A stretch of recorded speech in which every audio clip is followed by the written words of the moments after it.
Hey everybody, this is Felicia with The Book is Done. It's been a minute. Um, I've been reading, knocking out these arcs like it's nobody's business. Um, I just finished one a few minutes ago, so I'm still up here trying to bring it down because it's almost midnight and I'm trying to go to bed, but the way that my nerves are set up, it's like I was two arcs.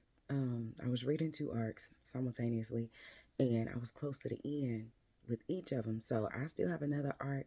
I have like 80 pages to read. My philosophy is if it's 100 pages or less, I'm going to finish the book. Y'all, again, it's almost midnight. So when I tell you last week, I haven't gotten any sleep because I have been reading these books, and I have to do another video on another arc that I did, I think like 3 days ago, 4 days ago, and it's called Chapter 41 by Michelle Powers, y'all. And then a few days before that, I finished a book called Whispering Rain by Jessica Lynn Sorensen. My nerves been all jacked up, y'all. I'm finishing the book that I'm almost finished with now. It's called The Killer's Playlist by Elisa Daniels. I gotta get some sleep at some point, but I just can't say no. So the book that I just finished, Not Our Daughter by Chad Zunker. This comes out on Tuesday. Is it midnight yet? Okay, I got 9 minutes. It comes out on Tuesday in 2 days, February 11th, and it was a ride. It was such a ride. So basically, um, the the gist of it is basically a story about how a couple was fostering.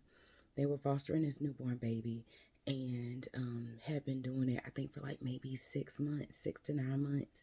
And they had a lot of firsts with the babies, crawling, first words, rolling over, you know, mama, dad, like all of the feels.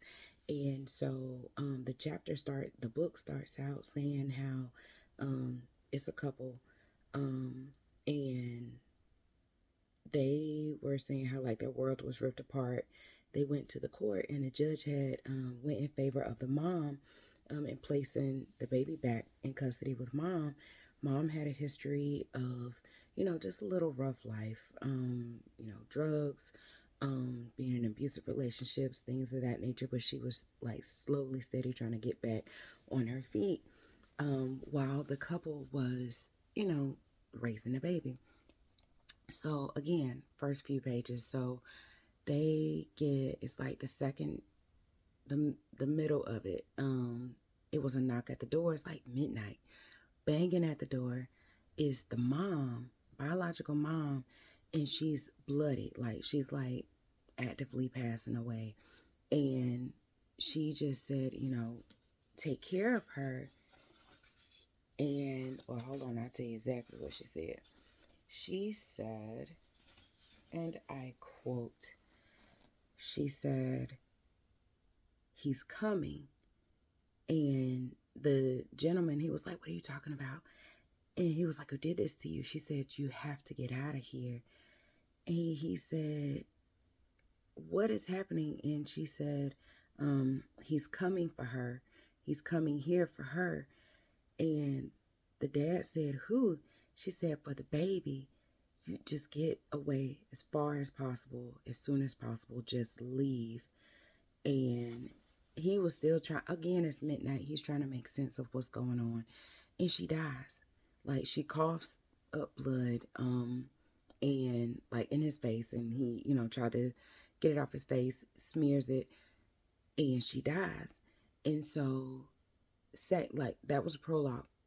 First chapter is like 13 years later. So basically, the FBI donned them as fugitives on the run, that they just up and took this baby. So this book goes along the journey of them trying to, in essence, protect this girl. Baby, the girl, she's not even a baby. She's 13, just turning 14.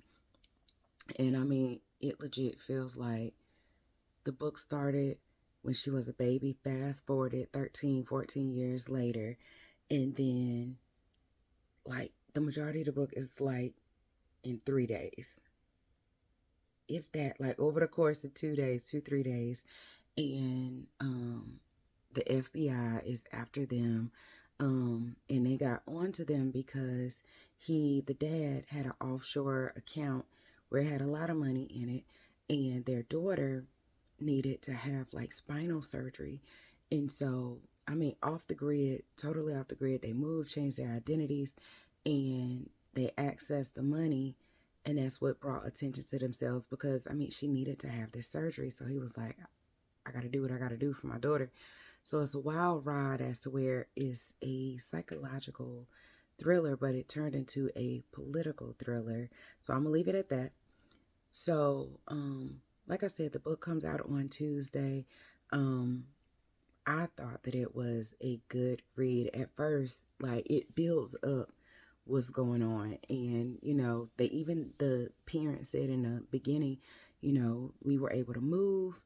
One or two times when she was a baby, there were no questions.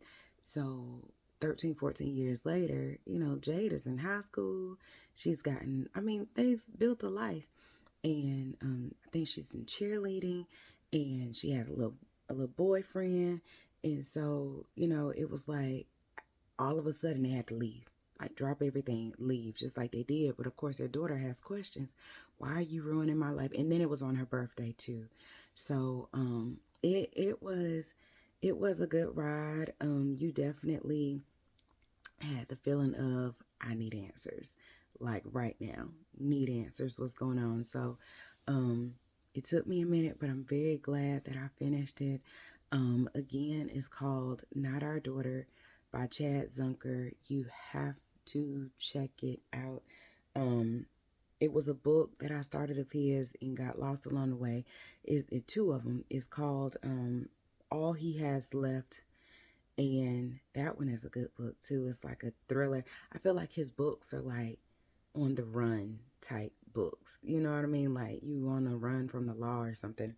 And Family Money, same thing, same exact thing. So I don't know, but in all things, go check it out. Super amazing author.